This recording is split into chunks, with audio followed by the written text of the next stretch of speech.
अंगठा हे शुक्राचं प्रतीक आहे.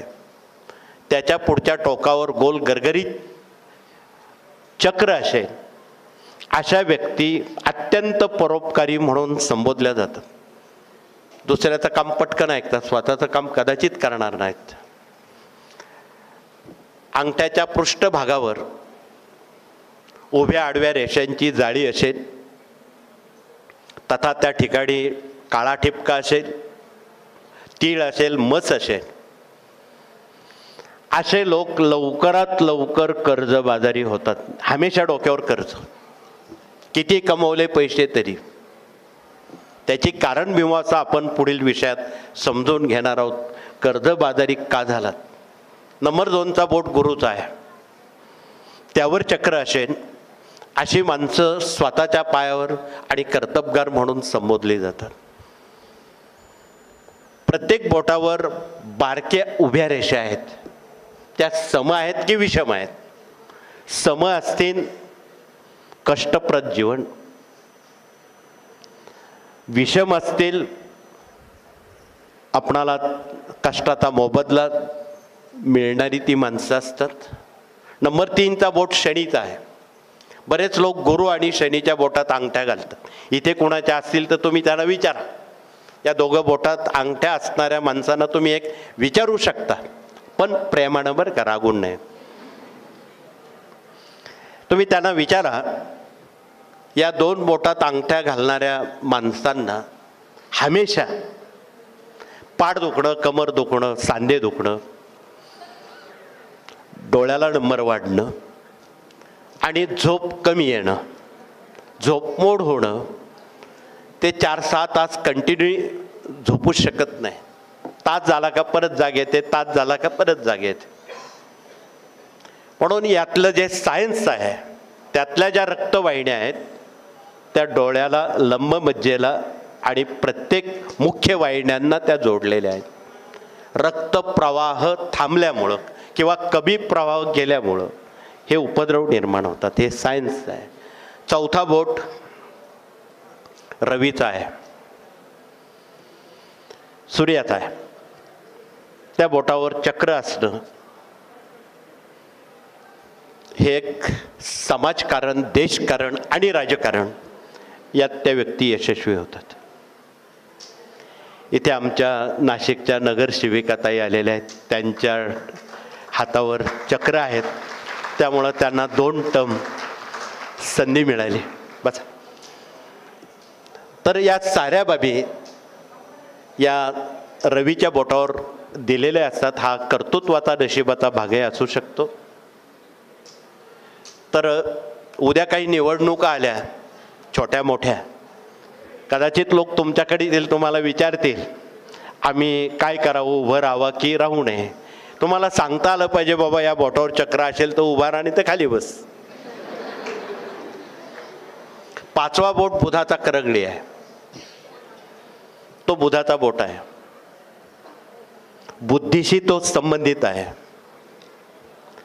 म्हणून बुद्धीचा विकास करायचा असेल तर या बोटाचा अभ्यास होणं महत्त्वाचं आहे. परंतु याही पलीकडे तुम्ही विचारणार आहात की आमची मुलं डॉक्टर, वकील, इंजिनियर, CA किंवा IAS IPS पैकी काय करायचं?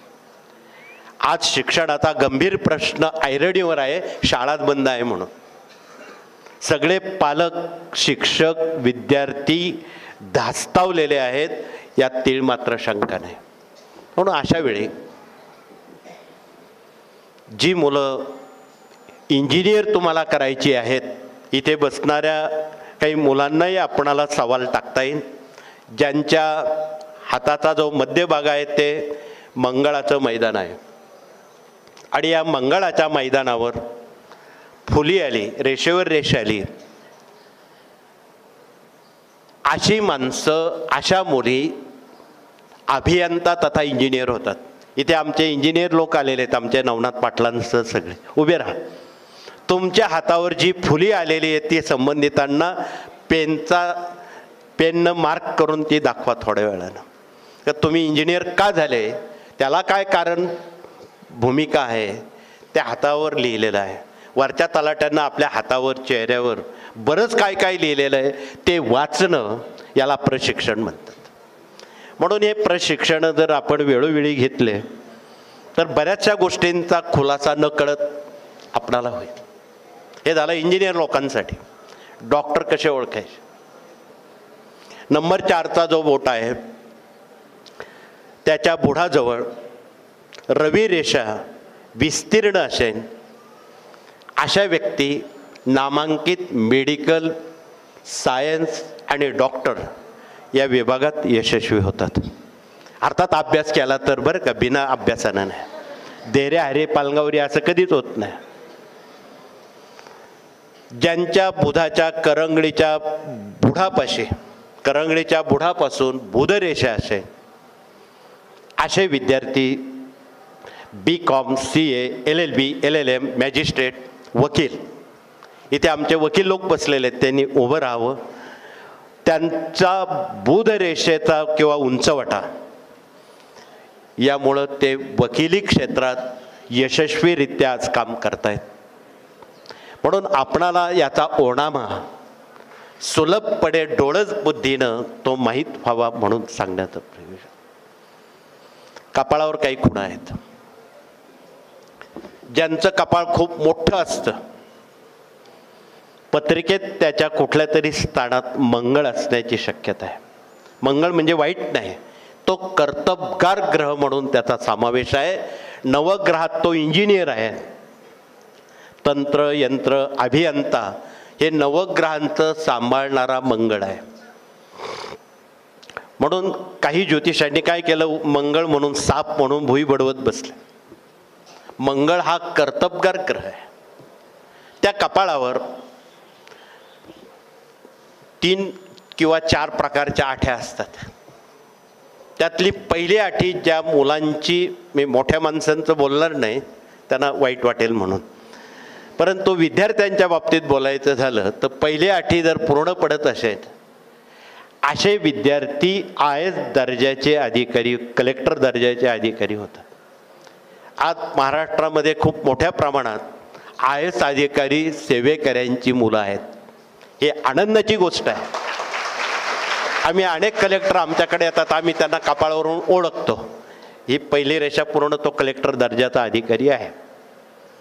ज्यांची नंबर 2ची आठी पूर्ण पडत असेल असे लोक किंवा असे विद्यार्थी तंत्र यंत्र अभियंता इंजिनियर या विभागाकडे यशस्वी होतो. ज्यांची 3री आठी पूर्ण पडत असेल तर असे विद्यार्थी उच्च पोलीस अधिकारी, military major, colonel, lieutenant, pilot या क्षेत्रात ते यशस्वी होतात. कपाळावर आठ्या केव्हा पडतात? ज्यावेळी तुम्ही हसता बोलतात त्यावेळी. पण बऱ्याच वेळा असंही घडतं. आम्ही पुण्यात सदाशिव पेठेत बघितलं, काही सेवेकऱ्यांकडे जाण्याचा वेळ आली. आपण चहा घेऊन आलाच असाल, जेवण करून आलाच असाल, पुढच्या वेळी आमच्याचकडे या म्हणजे आम्ही कुलूप लावून निघून जातो. अशाही काही घटना हमेशा घडत असतात.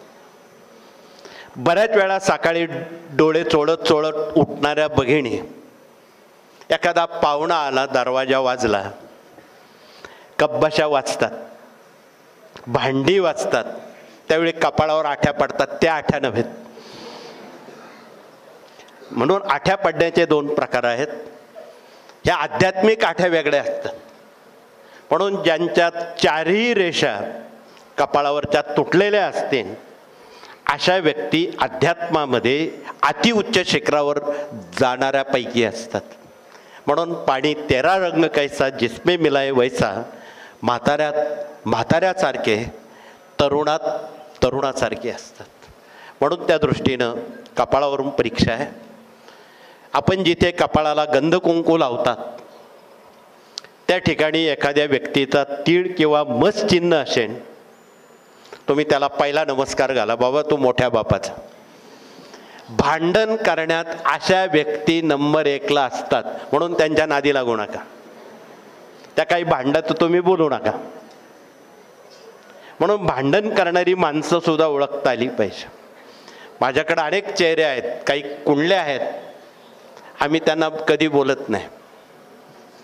सांगण्याचा आशय की यावरून माणसं ओळखता आली पाहिजे, हा त्यामागचा आशय आहे. तर अशा पद्धतीनं आपणाला कानावरून परीक्षा आहे. काही लोकांचे कान खूप मोठे मोठे असतात, लंब करणं एका प्राण्याच्या कानाप्रमाणे, की ज्या प्राण्याच्या पाठीवर आपण रेती दगड मटेरियल वाहतो, असा माणूस आमच्याकडे आलेला आहे. त्या प्राण्याला सांभाळणारा प्राणी कोणता ते तुम्हाला माहिती, त्याने उभं राहून परिचय द्यावा. ज्या प्राण्याला हे सांभाळतात लंबकरणाच्या, म्हणजे ते कसे असतील.